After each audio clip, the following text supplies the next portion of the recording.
Selamat datang lagi di sesi deep dive kita.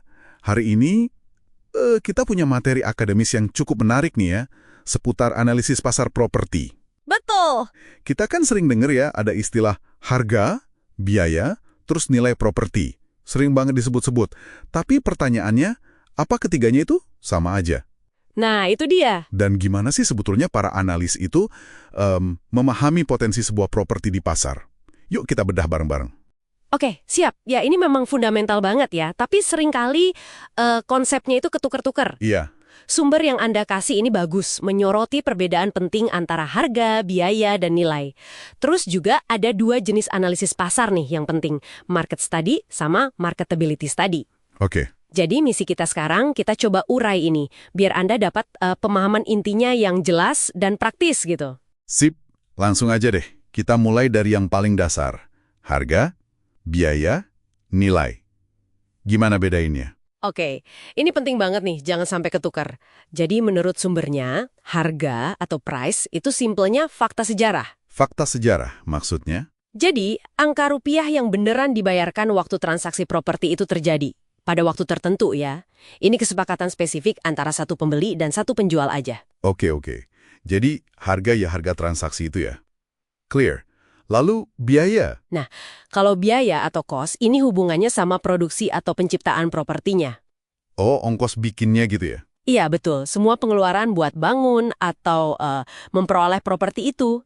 Mulai dari tanah, material, upah tenaga kerja, izin-izin, bahkan sampai profit pengembangnya juga dihitung. Oke. Ini bisa biaya yang udah keluar di masa lalu, atau bisa juga estimasi biaya kalau kita mau bangun yang baru sekarang. Paham. Nah, yang ketiga nih, nilai atau value. Ini nih yang kayaknya sering bikin bingung kan? Betul banget. Nilai ini yang paling konseptual ya. Sumber Anda nyebutnya sebagai opini. Opini, bukan angka pasti dong. Opini, tapi bukan ngasal ya. Opini tentang apa? Tentang manfaat ekonomi yang kita harapkan bisa didapat dari properti itu di masa depan. Tapi, ditekankan lagi, meski opini harus banget didasarkan sama analisis rasional dan data pasar yang kuat. Jadi bukan sekedar kira-kira. Oke. Dan nilai ini sifatnya dinamis, selalu terkait sama tanggal penilaian tertentu. Terus jenisnya juga macam-macam. Ada nilai pasar atau market value, ini yang paling umum. Sering dengar itu, market value. Iya kan? Tapi ada juga nilai wajar, fair value, nilai guna, use value, ada nilai investasi, investment value, dan lain-lain. Kenapa beda-beda? Ya karena sudut pandangnya beda-beda. Nilai buat dijual cepat mungkin beda sama nilai buat asuransi, atau buat portofolio investasi pribadi Anda gitu. Wah, menarik ya. Jadi nilai itu lebih ke semacam prediksi terukur ya tentang potensi masa depan. Bukan fakta masa lalu, kayak harga. Bisa dibilang gitu. Di sumber Anda kan ada contoh bagus tuh. Pengembang bangun rumah, biaya totalnya 800 juta. Iya. Terus ditawarin di pasar, harga penawarannya 1 miliar. Oke.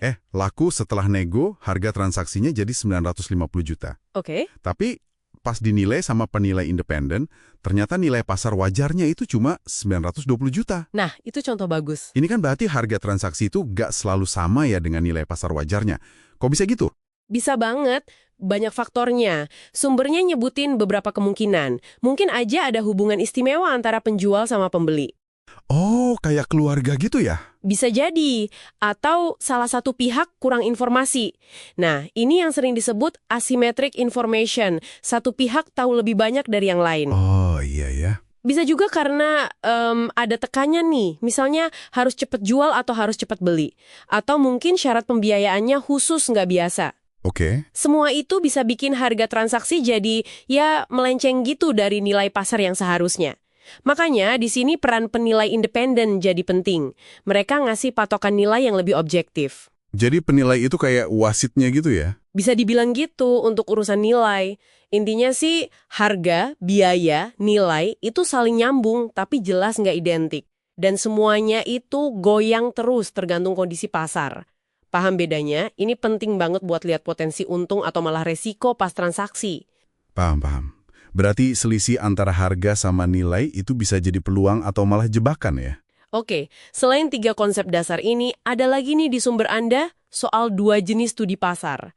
Apa tuh bedanya market study sama marketability study? Oke. dua-duanya ini alat analisis pasar, penting dua-duanya, tapi fokusnya beda. Market study atau studi pasar itu ibaratnya kita lihat pakai teropong. Jarak jauh, gambaran besar. Makro gitu ya? Betul, analisis makro. Lihat kondisi pasar secara umum untuk tipe properti tertentu di wilayah geografis yang luas. Misalnya nih, kita mau lihat gimana sih tren pasar apartemen sewa di Jakarta Selatan secara keseluruhan? Oke. Nah, fokusnya itu di tren penawaran sama permintaan agregatnya. Harga rata-ratanya gimana, tingkat hunian atau kekosongan umumnya gimana. Tujuannya ya buat paham dinamika pasar yang lebih gede. Oke, itu yang gambaran besarnya. Terus, kalau marketability study? Nah, kalau marketability study atau studi kelayakan pasar, ini ibaratnya kita pakai mikroskop. Lebih dekat, lebih detail. Mikro berarti ya? Ya, fokusnya spesifik ke satu properti tertentu. Jadi kita nilai seberapa kompetitif properti itu di pasar dan seberapa cepat kemungkinan dia bakal laku entah terjual atau tersewa di kondisi pasar saat ini. Oh, jadi lebih ke propertinya langsung ya? Banget. Pertanyaannya jadi lebih rinci, kayak dengan kondisi pasar sekarang nih, unit di apartemen X ini kira-kira bakal laku dalam berapa lama ya?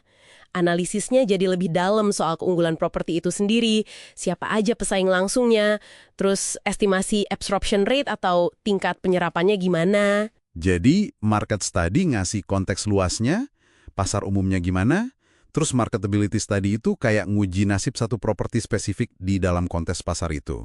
Nah, tepat sekali. Keduanya ini saling melengkapi banget. Berarti idealnya kita perlu dua-duanya ya?